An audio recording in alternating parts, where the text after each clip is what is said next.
الله وبركاته. قول يلا. السلام عليكم ورحمه الله وبركاته. النهارده رجعناكم من مدينتي بعد ما ركبنا البوابه المفصليه. قلبنا البوابه بتفتح لبره بدل ما هي بتفتح لجوه، وركبنا حساس داخلي وخارجي والاثنين بيعملوا نفس الوظيفه. طول ما انت واقف قدامهم البوابه هتفضل واقفه. لو انت قطعتهم في حاله الفتح البوابه هتقف، لو قطعتهم في حاله القفل البوابه هتقف وتفتح مره ثانيه. هنبتدي نفتح البوابه عن طريق الريموت كنترول ونتفرج على الشغل.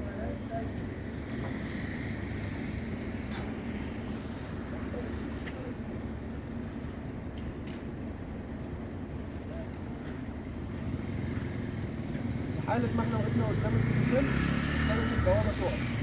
لو انا مشيت من قدام الفوتوسيل هتبتدي البوابة تفتح وتكمل المشوار بتاعها تاني.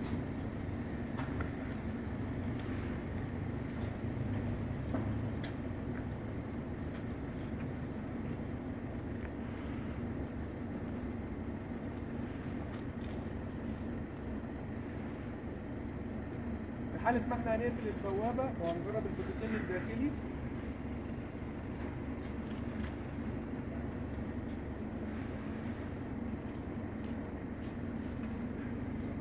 هتبتدي البوابة تقف.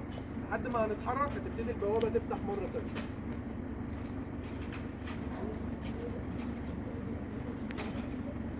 الخواص دي مش موجودة في أي موتور تاني هندسة؟ مفيش حد بيركب الشغل ده اصلا. نقفل البوابة تاني. خلي بالك لا تقفل عليا. أنا وقفت هندسة غصب عني.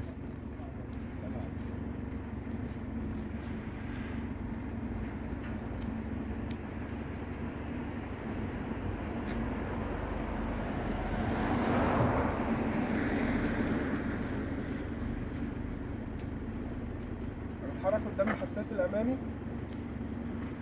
هتبتدي البوابه تقف. لحد ما اتحرك من قدامها هتبتدي البوابه تفتح برضو مره تانية.